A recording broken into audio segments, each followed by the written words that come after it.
A Eucaristia tem 3 símbolos profundamente densos de significado: a palavra, o pão e o vinho. São 3 símbolos que iluminam a compreensão celebrativa e, mais que isso, iluminam a compreensão existencial dos celebrantes da Eucaristia.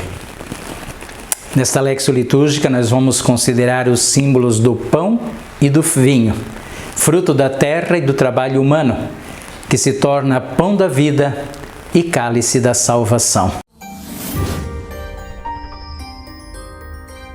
Do ponto de vista da comunicação litúrgica, o pão e o vinho devem ser os sinais mais visíveis da celebração eucarística. No altar deveriam ser mais visíveis que o missal ou outros elementos, como, por exemplo, esse mau gosto de colocar flores e velas sobre o altar.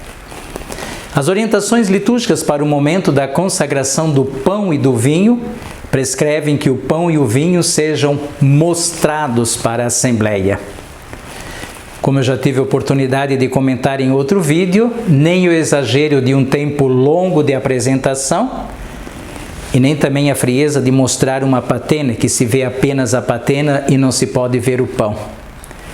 O mesmo vale para o vinho, apresentado em cálice feito de material nobre e seguro.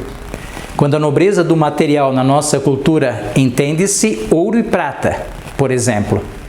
Quanto à segurança, as normas litúrgicas não recomendam cálices de vinho, por serem inseguros, sujeitos a quebrar. No decorrer da celebração da Eucaristia, o pão e o vinho são valorizados especialmente nas missas dominicais, quando são levados da Assembleia para o altar. Simbolizam o fruto do trabalho do homem e da mulher, sendo depositado no altar da comunidade. É muito mais expressivo no sentido que valoriza muito mais ser levado em procissão que ser trazido da credência e colocado sobre o altar pelos ministros. Outro modo de valorizar o pão e o vinho é a preparação do altar, feita pelo diácono ou pelo padre que preside a Eucaristia.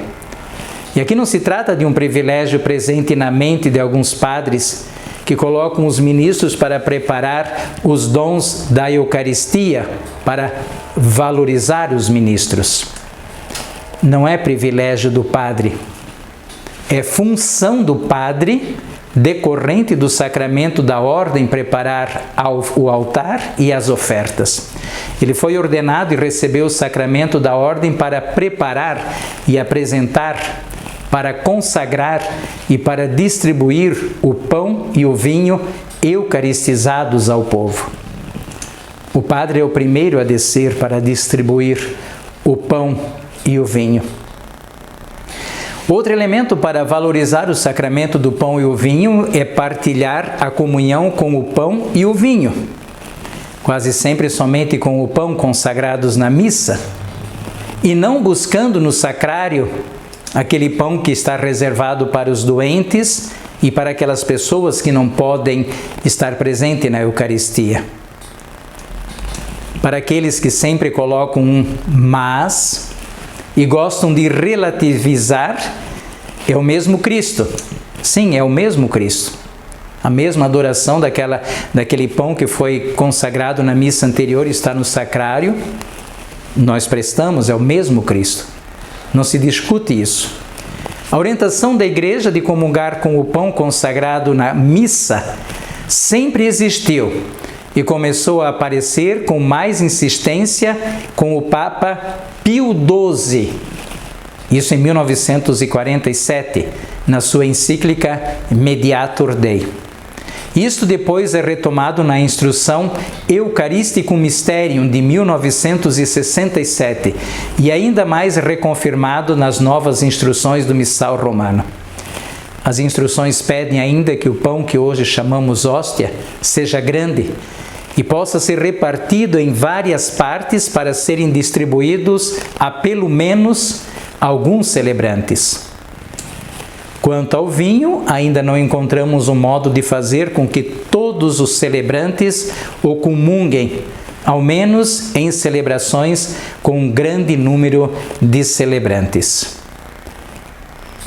Eu quero concluir lembrando um dos gestos mais expressivos realizados com o pão consagrado, a Fractio Panis, a fração do pão.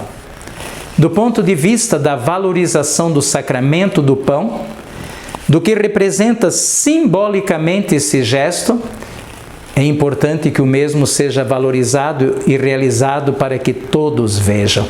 Não seja um gesto escondido pelo abraço da paz e nem pela pressa do presidente da celebração.